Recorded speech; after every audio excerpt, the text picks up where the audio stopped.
He was Lincoln's hand-picked successor, a Southern Unionist during the Civil War. But after Lincoln's assassination, Andrew Johnson turned the national mood on its head. He's hailed as a patriot by some, and hated as a traitor by many. So is Johnson a principled defender, or the man who tried to kill Reconstruction?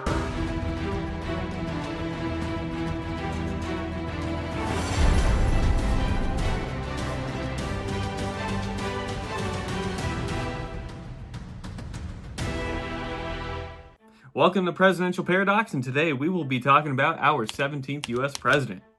Andrew Johnson was born into poverty in Raleigh, North Carolina in 1808. He never attended school and taught himself reading and writing as a teenager. He apprenticed as a tailor, moved to Tennessee, and became known for his fiery populist oratory. He served in every major political role: mayor, state legislature, U.S. representative, governor of Tennessee, and eventually U.S. senator. He stayed loyal to the Union despite being a Southern Democrat, a rare combination. Lincoln tapped him as vice president to symbolize national unity. Couple cool facts about Johnson: he gave a disastrous, slurred inaugural speech as vice president. See, even I'm slurred. As vice president, reportedly drunk. He's the only Southern senator to stay loyal to the Union during secession, and he was famously stubborn. He once campaigned for office by walking from town to town after fleeing an apprenticeship. Now, what defense can we make for Andrew Johnson not being a terrible president? Well, for one, he stayed loyal to the Union and the cause. He was a Southern Democrat who refused to join the Confederacy. He believed in constitutional limits. He opposed the idea of Congress dominating post-war policy and believed the president should retain strong authority during Reconstruction. And he feared federal overreach. He worried about punishing the South too harshly and that it would deepen divisions and make reunification even harder. However, outside of those viewpoints of his, why is he condemned? And that's more for his actions, as we're going to explain. For one, he had pretty racist views and policies. He was openly opposed to black suffrage, being able to vote, believed African Americans were inferior to whites, and mocked the idea of racial equality. And he obstructed Reconstruction. He pardoned thousands of ex-Confederates, allowed Southern states to re-enter the Union with minimal requirements, and enabled the creation of black codes in the South, laws that restricted black freedoms and labor rights, which would eventually become Jim Crow laws. He also battled Congress relentlessly. He vetoed key Reconstruction bills, including the Freedmen's Bureau expansions, and clashed constantly with radical Republicans, undermining post-war progress. A couple what-ifs for Johnson. If Johnson had embraced even moderate civil rights reform, Reconstruction may have stabilized and wouldn't have gotten so kind of one-sided and racially divided as we saw in our own timeline. Let me know what you think in the comments below about Andrew Johnson at all. Now, of course, we are going to grade him on different presidential categories and eventually put him on the presidential tier list to see where he falls.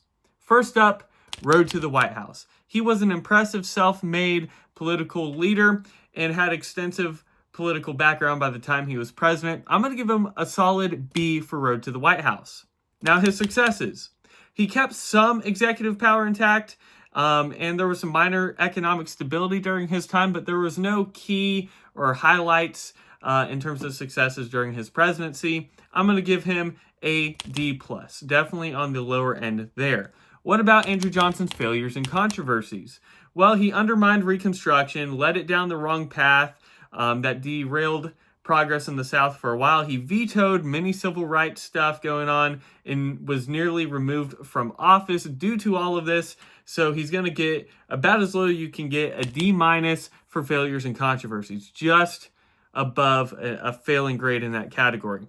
Now, what about morality and ethics? He was unapologetically racist and hostile to racial equality as a concept. So I'm going to give him an F for morality on that one, ethics. He was just straight up racist. What about long-term impact? He slowed civil rights progress by nearly a century. So that's a pretty negative impact. That was long-term. I'm going to give him a D in that category. Leadership and vision. His vision was outdated and reactive, completely out of step within the moment of American history.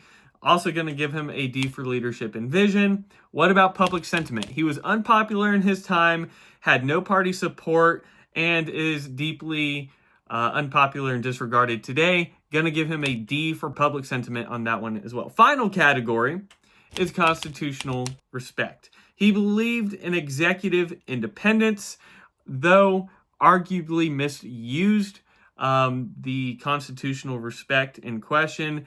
I'm going to give him a mid-grade C for this. Now, where does he fall on the presidential tier list? Many people would probably give him an F. I'm going to give him the lowest grade possible on my scale, which is a D minus.